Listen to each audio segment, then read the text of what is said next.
These are the four main components of finding a good therapist, trying to find a good fit. Because really it is. Therapy is about finding a good fit.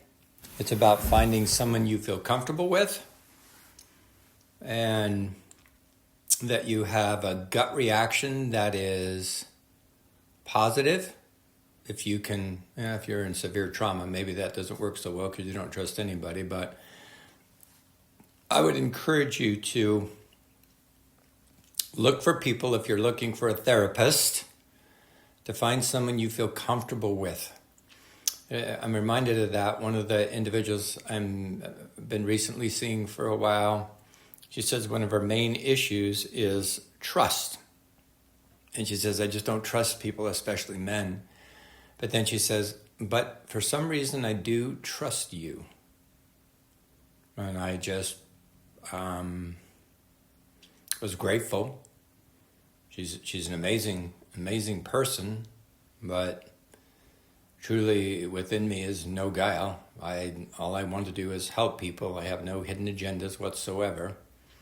And anyway, this is an individual. She's pretty street smart. She's been through the ringer. But anyway, here are the four things you're looking for in a therapist. First of all, do you understand me? That's number one. Everyone needs to find a safe place if therapy is going to be effective. Find safety. Do you see me? Do you hear me? Do you have empathy? Can you express empathy for who I am and where I am and meet me where I'm at? Do you understand me? That's the first thing. Second thing is, do you care for me? It's this unwritten, kind of unspoken feeling, gut reaction that that your therapist or another healthy individual really does care for you. And all these four components have to do with any healthy relationship also, right? First, do you understand me? Do you see me? Do you care for me? Number two. Number three is, can you help me? Meaning, do you have the knowledge, skill, aptitude, experience to be able to provide the resources that I need to heal? Do you understand about trauma? Do you understand about the different modalities of trauma, treatment, therapy? And so those are the first three. Do you understand me? Do you care for me? Can you help me? And then the fourth is, and this is another big one, will you help me? Do you have room for me? Do you have a spot for me? I'm thinking of a wonderful young man that I'm familiar with, that he's really stuck in dealing with anxiety. And he was in therapy with an individual that he felt was providing help, but he would miss some of his appointments due to his anxiety or other things came up.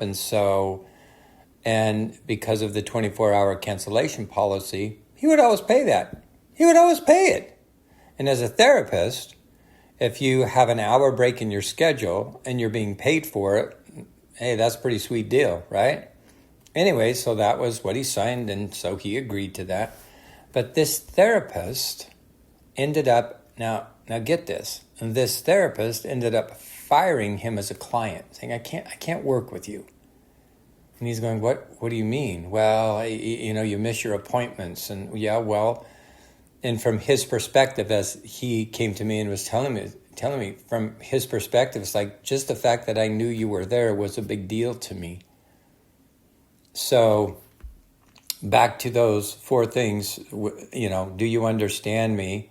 It's kind of like this therapist was, no, not really. Do you care for me? No, not really.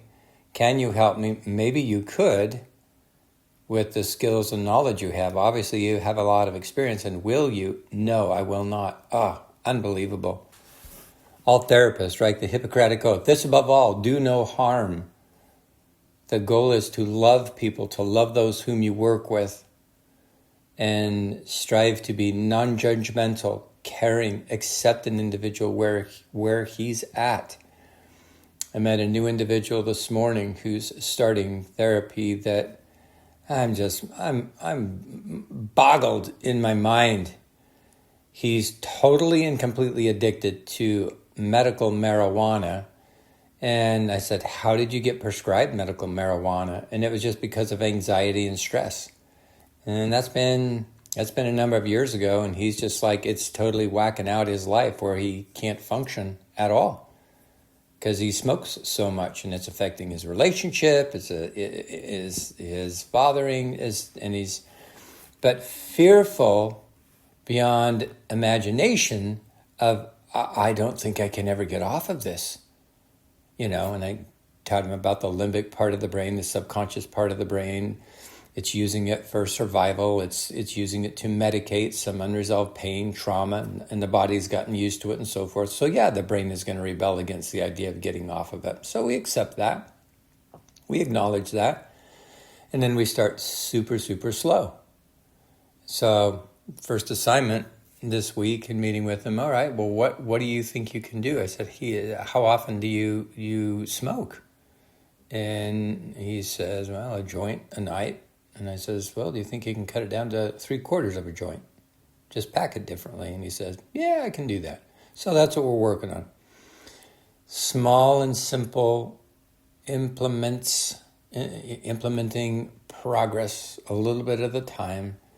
And I told him it's going to be a journey. It's okay. At the same time, as he's getting off that, then we're going to start addressing some of his early childhood trauma that are just open, festering loops. Some of the stuff he just described that he went through as a child, it's just like, you can't even make this stuff up.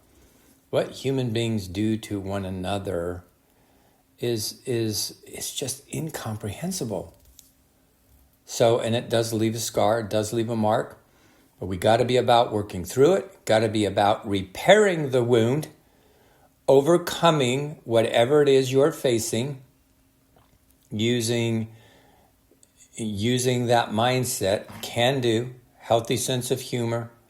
I refuse to be a victim anymore, and I will not allow all these past traumas to continue to control and dominate my life. Going to work on closing those loops. Nature does not like open loops. Self-efficacy is about completing action. It's only when we don't complete action in taking care of ourselves that we can create little trauma bonds where they're open loops. And so part of trauma healing and therapy is going in and closing those loops, leading with the body in the present moment. It's called neuroinception. It's like, what do you feel and experience in your body right now? Listen to that. Let's go with that. Float back in time when you had that same feeling. Earliest and first experience, what pops to mind? And then you just roll with that. And then implement EMDR therapy, talk therapy, whatever the individual is at a place to deal with. Anyway, just had those thoughts and wanted to share again the 4 main components of a healthy relationship. And if you're looking to find a therapist, these 4 things. Again, does the person give you the experience that where you feel understood? Do you understand me? Do you care for me? Non-judgmental. Do you care for me? Can you help me? What is your skill level? It's appropriate to ask. What's your training? What are you certified in? What experiences have you had? How long have you been doing this? And then the 4th, will you? Will you make a slot for me? Anyway, leave you with those 4 thoughts. Have an amazing week.